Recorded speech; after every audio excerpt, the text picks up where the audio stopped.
Hello. Welcome to our course in Process and Reality.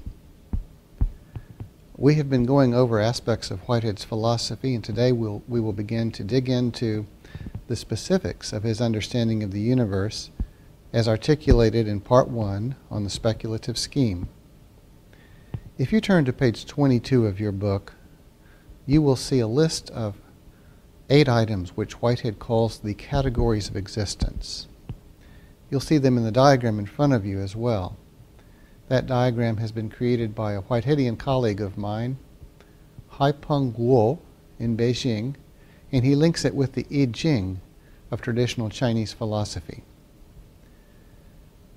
You see in the diagram 8 items: actual entities, prehensions, nexus, subjective forms, eternal objects, propositions, multiplicities, and contrasts.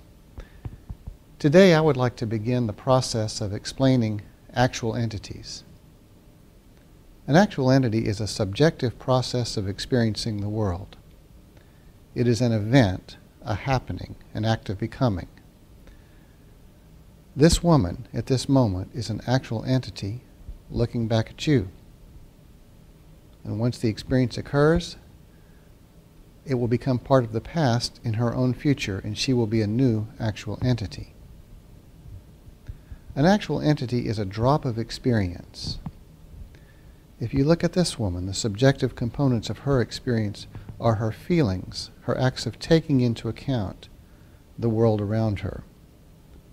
Whitehead speaks of these feelings as her prehensions.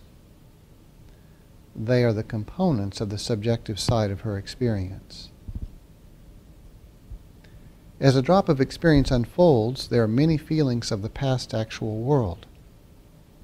Consider this man. As he remembers his past, both consciously and unconsciously, that past becomes part of him. The many of the past actual world become one in him. And Whitehead thinks that that is what is happening at every moment of our lives. At every moment of our lives, the many of our past actual worlds are becoming one in our present experience. And that past actual world does not only include our personal experiences, it includes other people, the earth, plants and animals.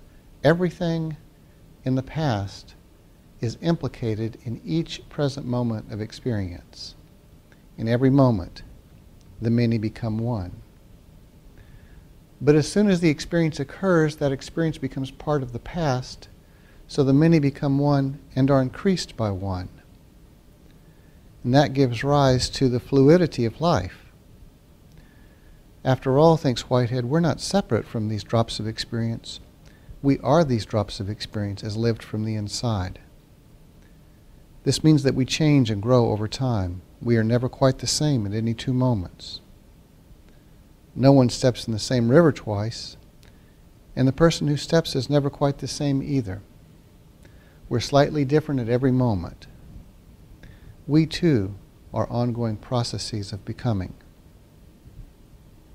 Now, Whitehead's suggestion is that the actual entities of our material world are similar to the actual entities which form our own experience.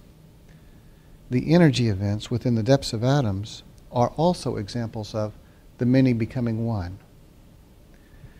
Everywhere around us, thinks Whitehead, we see pulsations of energy, drops of experience, momentary happenings, and each drop of experience contains, in a way, the whole universe within itself.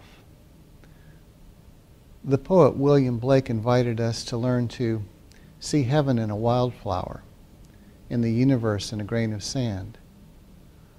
Whitehead invites us to see the universe in each drop of experience, each happening, each moment. There's something very Buddhist about Whitehead's way of looking at the world, something very Asian, but something very concrete as well, also to Western experience. We too, in the West, know of the uniqueness of each moment, the preciousness of each moment, the unrepeatability of each moment. Whitehead's proposal is that the whole universe consists of moments of experience. He calls them actual entities. We'll say more next time. Thanks for joining me this time.